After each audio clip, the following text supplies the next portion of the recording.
Assalamualaikum warahmatullahi wabarakatuh. Bismillahirrahmanirrahim. Wassalatu wassalamu ala rasulillah. Wala haula wala quwata illa billah, amma ba'd. Alhamdulillah, pagi ini kita bisa melanjutkan kembali pelajaran kita mapel fikih kitab. Dan mari kita buka pertemuan pada pagi hari ini dengan bacaan umul kitab Al-Fatihah. Bismillahirrahmanirrahim. Alhamdulillahirabbil alamin, arrahmanirrahim, maliki yaumiddin. Iyyaka na'budu wa iyyaka nasta'in, ihdinas siratal mustaqim, siratal ladzina an'amta 'alaihim ghairil maghdubi 'alaihim waladdallin. Amin. Selanjutnya untuk materi hari ini yaitu tentang wadah emas dan perak. Melanjutkan materi kemarin, masih satu fasal dengan juludul maitah atau menyamak kulit binatang. Ini lanjutannya, jadi masih satu fasal. Seperti biasa, kita akan memaknai kitab terlebih dahulu. Saya baca, kalian ikuti bacaannya, boleh bersuara, boleh dalam hati. Kemudian kita maknai menggunakan simbol-simbol makna kitab seperti ini. Ini mungkin masih belum hafal, tidak masalah simbol-simbolnya, tapi ikuti saja nanti apa yang saya bacakan. Bismillahirrahmanirrahim. Wala yajuzu lan ora wenang apa istimalu awanid dhahabi, nganggo piro-piro wadah saking emas, wal fiddati lan perak, waya juzu lan wenang apa isti'malu ghairihima, nganggo selain karone, minal awani saking piro-piro wadah. Ini cuma segini saja, sedikit karena ini lanjutan dari bab kemarin tentang kulit bangkai, menyamak kulit bangkai. Sekarang membahas tentang wadah yang terbuat dari emas. Wala yajuzulan ora wenang. Ora wenang itu artinya tidak boleh. Wenang itu boleh. Kalau ora wenang berarti tidak boleh. Apa isti'malu awanid dhahabi, nganggo piro-piro wadah saking emas. Nganggo itu memakai, menggunakan wadah yang terbuat dari emas, wal fiddati lan perak dan perak. Wa yajuzu isti'malu ghairi ma minal awani. Sedangkan menggunakan wadah selain dari emas dan perak itu hukumnya boleh. Baik. Ini saya ilustrasikan sebuah gambar piring, sendok, garpu, kemudian pisau, terus ini gelas yang terbuat dari emas. Ini ilustrasinya. Terjemah kitab tadi yaitu tidak diperbolehkan bagi kita untuk menggunakan wadah yang terbuat dari emas dan perak. Akan tetapi kita diperbolehkan menggunakan wadah dari selain keduanya, selain emas dan perak. Wadah yang terbuat dari logam. Emas dan perak ini adalah keduanya merupakan logam mulia. Kalau emas seperti yang kita ketahui warnanya ya kuning-kuning emas, kalau perak warnanya silver. Kedua-duanya ini adalah logam mulia, ya, logam mulia karena memang harganya mahal. Nah, kita makan, minum dan yang lainnya menggunakan logam apapun boleh, menggunakan wadah apapun boleh, baik terbuat dari keramik, plastik maupun yang terbuat dari logam seperti kuningan, nikel, aluminium dan lain-lain, itu boleh. Yang tidak boleh adalah dua, yaitu emas dan perak. Kata Rasulullah dalam sebuah hadis disebutkan, dan janganlah kalian memakan menggunakan emas dan perak, tetapi gunakanlah selain keduanya, karena kedua benda tersebut, emas dan perak, itu adalah bagi orang-orang kafir di dunia, dan bagi orang-orang muslim di akhirat. Maksudnya emas dan perak ini dulunya menurut cerita yang turun-temurun, orang-orang kafir dulu tuh suka foya-foya menggunakan emas dan perak. Bahkan sampai-sampai dibuat alat untuk makan. Nah ini tidak boleh dalam Islam. Islam tidak suka terhadap foya-foya atau menghambur-hamburkan, atau dalam bahasa Islamnya namanya israf, berlebih-lebihan. Nah, awani tadi mana tadi? Di sini tadi disebutkan wala yajuzu istimalu awani. Awani di sini diartikan piro-piro wadah. Apa sih awani itu? Awani artinya adalah wadah atau bejana. Apa wadah? Bejana ya, tempat air yang umumnya dipakai untuk makan dan minum. Akan tetapi mayoritas ulama sepakat bahwa pengharaman ini berlaku juga untuk benda lain yang dipakai sehari-hari. Bukan hanya untuk makan minum saja, tetapi benda-benda yang terbuat dari emas dan perak yang kita pakai sehari-hari itu hukumnya juga haram. Semisal kalau zaman dulu dicontohkan seperti wadah yang wadah celak. Tahu celak ya, untuk apa namanya? Menghitamkan alis biasanya itu. Wadah celak.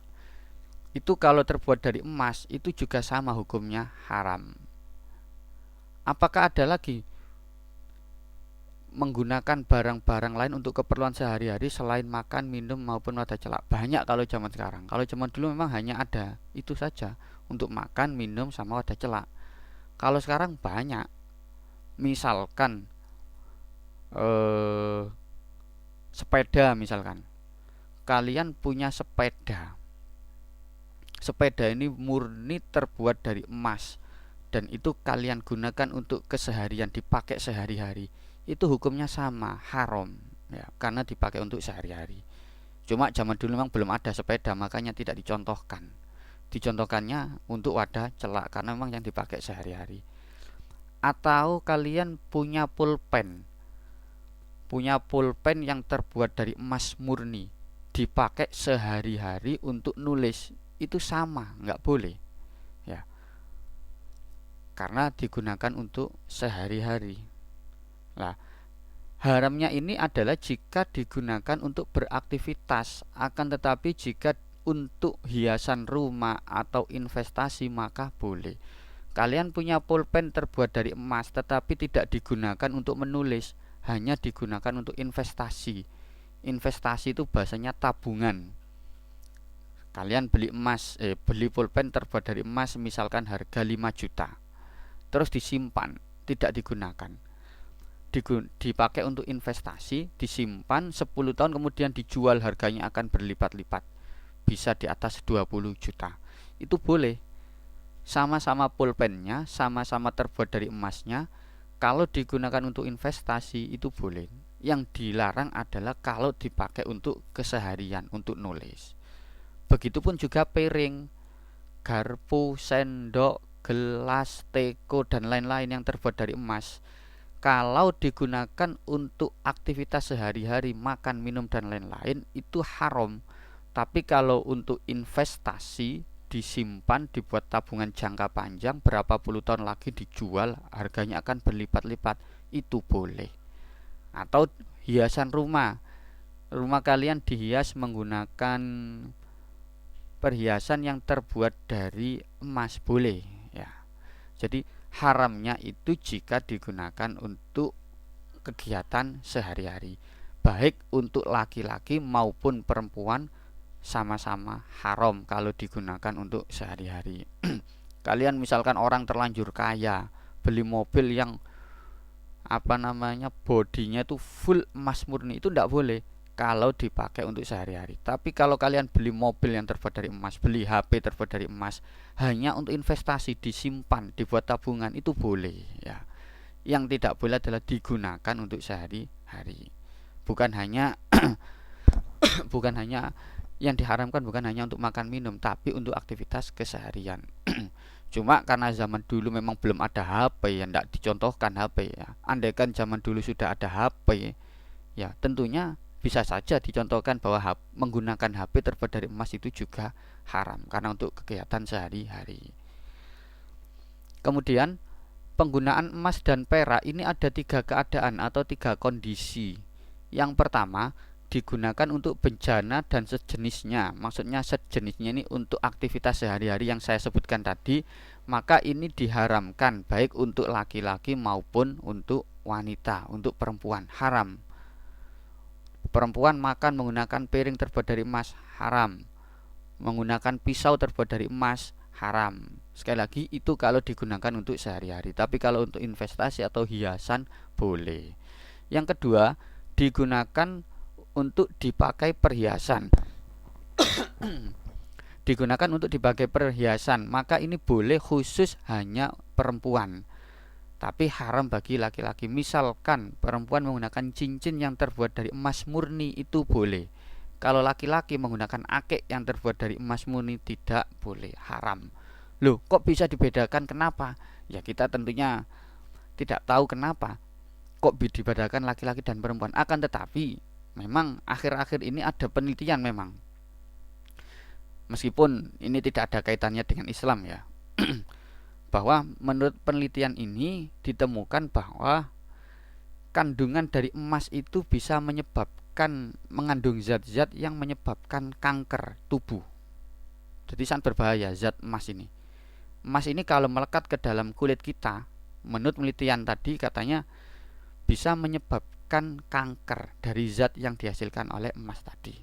Loh, lah kenapa dibedakan wanita boleh, laki-laki tidak boleh? Oh, ternyata perempuan itu setiap bulan mengeluarkan darah kotor, yang mana racun-racun tubuh itu keluar bersamaan dengan keluarnya darah kotor atau darah haid bagi perempuan. Nah, laki-laki kan tidak ada yang haid, artinya laki-laki tidak bisa mengeluarkan darah kotor dari dalam tubuh kita. Makanya mungkin ini kemudian dikait-kaitkan. Oh, bisa saja ternyata pengharamannya itu terkait dengan ini tadi, bahwa emas itu mengandung racun atau zat-zat yang sangat berbahaya bagi tubuh. Mungkin dikait-kaitkan saja. Tapi alasan yang sesungguhnya kenapa kok diharamkan bagi laki-laki dan boleh bagi perempuan, wallahu alam. Yang jelas aturannya seperti itu dalam syariat.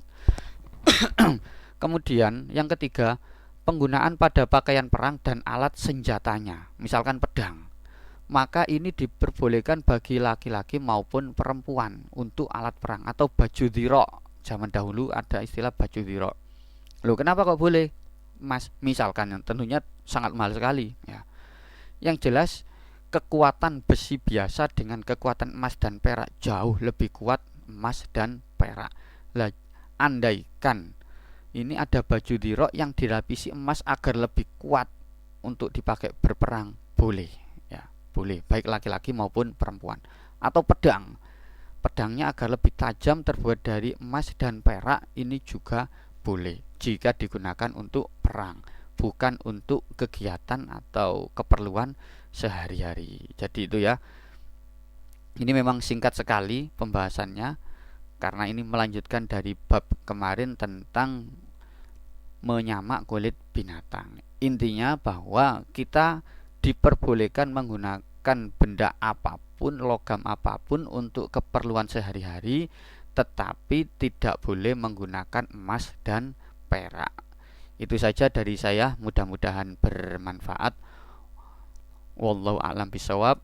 Al-Fatihah. A'udzubillahi minasyaitonir rajim. Bismillahirrahmanirrahim. Alhamdulillahirrahmanirrahim. Maliki yaumiddin. Iyyaka na'budu wa iyyaka nasta'in. Ihdinas siratal mustaqim. Shiratal ladzina an'amta 'alaihim ghairil maghdubi 'alaihim waladdallin. Amin. Wa'alafu minkum. Assalamualaikum warahmatullahi wabarakatuh.